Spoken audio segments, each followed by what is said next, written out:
नमस्कार छात्रों। आज हम इकाई क्रमांक 4 के अंतर्गत सबसे महत्वपूर्ण जो विधा है वह है यात्रा संवाद, जिनका नाम है किसान के घर से। ये यात्रा संवाद मधु कांकरिया द्वारा लिखित एक चर्चित यात्रा संवाद है। छात्रों, इससे पहले मैंने आपको बता दिया था कि यात्रा संवाद यानी लेखक किसी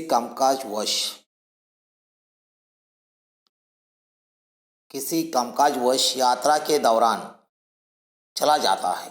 तब यात्रा के दौरान उनको जो अनुभव आते हैं उन अनुभव को वो क्या करता है कि शब्दों के माध्यम से अभिव्यक्त करता है। उसको हम यात्रा संवाद कहते हैं। मधु कांकरिया हिंदी साहित्य के प्रतिष्ठित लेखिका है। उनके द्वारा किसान के घर से लिखी गई यात्रा संवाद बहुचर्चित मानी जाती है। छात्रों, मधु कांकरिया का जन्म 23 मार्च 1857 में को कोलकाता में हुआ। उन्होंने कलकत्ता विश्वविद्यालय से अर्थशास्त्र विषय को लेकर एमए की उपाधि प्राप्त की। आगे चलकर इसी विश्वविद्यालय से वह कंप्यूटर एप्लीकेशन के डिप्लोमा भी उन्होंने उत्तीर्ण किया। इसके बाद उन्होंने कतिपय कथा साहित्य, उपन्यास साहित्य में अपना बहुमूल्य योगदान दिया। हिंदी साहित्य संसार में कथा साहित्य में उनका जो स्थान है अलग माना जाता है। इसके साथ ही उन्होंने बहुत ही सुंदर यात्रा वृत्तांत भी लिखे हैं। छात्रों, उनकी रचनाओं में विचार और संवाद की नवीनता तथा समाज में व्याप्त अनेक ज्वलंत समस्याओं को उन्होंने प्रतिबिंबित किया है। माना जाता है कि मधु कांकरिया के साहित्य में समकालीन संवेदना की सशक्त अभिव्यक्ति मिलती है। समकालीन संवेदना यानी जो काल में निर्मित जो समस्याएं हैं उन्हीं समस्याओं को क्या कर दिया है कि मधु कांकरिया ने अपने साहित्य के जरिए अभिव्यक्त करने का प्रयास किया है। छात्रों, उनकी जो प्रकाशित रचनाएं हैं वह रचनाएं पहले पल मैं आपको बताना चाहता हूँ। उनके जो कहानी संग्रह है,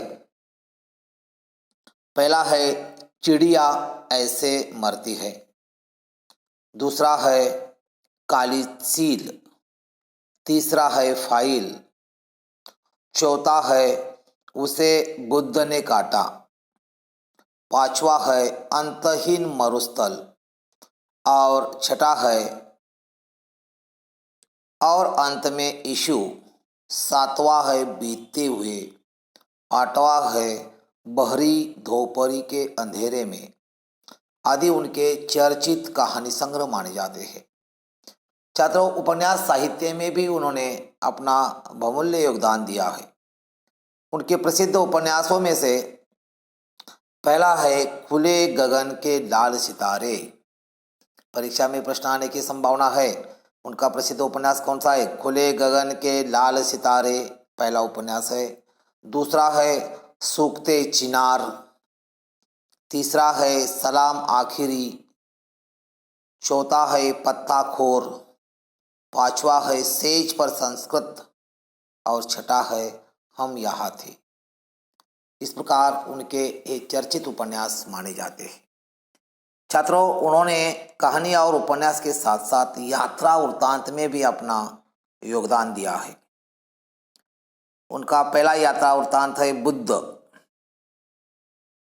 दूसरा है बारूद और पहाड़, तीसरा है शहर शहर जादू, चौथा है बंजारा मन और बंदिश आदि यात्रा वृत्तांत जो है उनके चर्चित माने जाते हैं।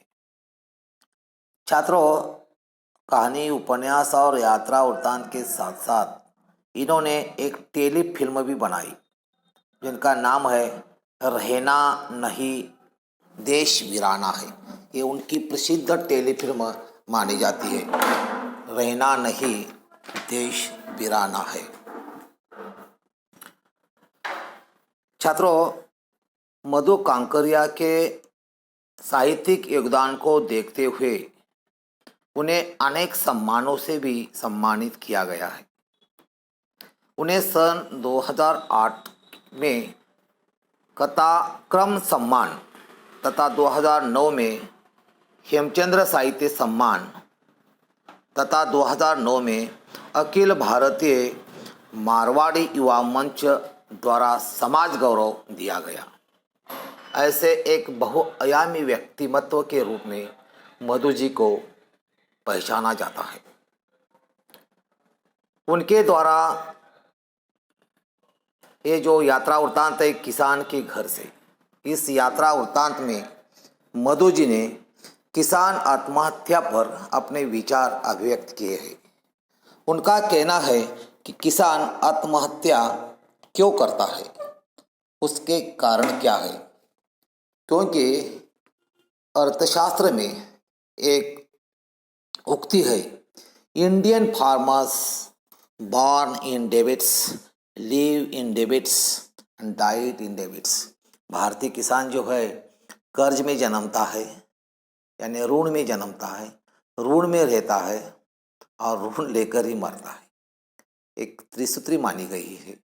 इसी को क्या कि सार्थ बनाने का प्रयास मधु जी ने, खास करके महाराष्ट्र के मराठवाड़ा में जो किसान आत्महत्या का प्रश्न जो है बहुत गंभीर माना जाता है, इसी के प्रति मधु जी ने इस यात्रा वृत्तांत में अपने विचार जो है अभिव्यक्त किए हैं। छात्रों, किसान के घर से किसान जीवन पर आधारित यात्रा संवाद है। इसमें स्वतंत्र भारत के किसान जीवन की स्थिति को दर्शाया गया है। वह एक वक्त की रोटी के लिए किस प्रकार तरस रहा है, इसका भी चित्रण जो है इस यात्रा वृत्तांत में किया गया है। किसान को अनाज का निर्माता कहा जाता है। छात्रों, विशेषतः हमारे महाराष्ट्र में मराठवाड़ा के जो किसान है, वह किसान अनेक समस्या से घिरा हुआ है। प्रस्तुत यात्रा वृत्तांत में काशी विश्वेश्वरराव नामक किसान के जीवन की गाथा जो है यह बता दी गई है और वह कर्ज के दलदल में फंसकर किस प्रकार आत्महत्या करता है, इसका भी यथार्थ चित्रण जो है इस किसान की यात्रा संवाद में लेखिका ने किया है। किसान की यात्रा में विविध प्रसंग जो है हमें दिखाई देते हैं। तो देखिए छात्रों, इस यात्रा वृत्तांत में कौन कौन से प्रसंग जो है वह लेखिका ने हमारे समक्ष रखे हैं। भारत का किसान गरीब है। वह आर्थिक अभावों की पूर्ति खेती करके नहीं कर आर्थिक अभावों की पूर्ति खेती से वह नहीं कर सकता, इसलिए उसे कर्ज लेना पड़ता है। कर्ज लेकर वह और अधिक दुविधाजन्य स्थिति में पड़ जाता है। उसकी पूरी जिंदगी अभावग्रस्त हो जाती है। दिन ब दिन वह क्या करता है कि कर्ज की दलदल में फंसता जाता है। माना जाता है कि दिन दुनी रात चौगुनी, इस कहावत के अनुसार किसान जो है ऋण की समस्या से ग्रस्त हो जाता है और उसका अंत जो है इस कर्ज के दलदल में हो जाता है, क्योंकि वह आत्महत्या कर लेता है।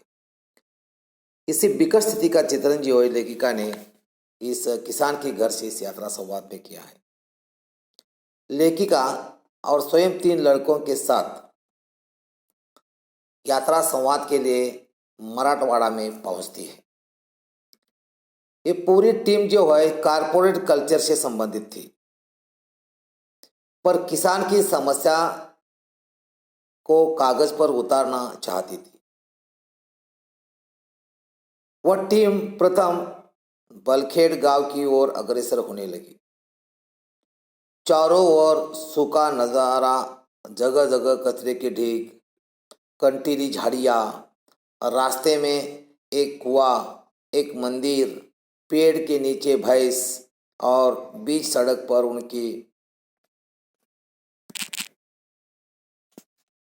भौतिक झालेलं नाही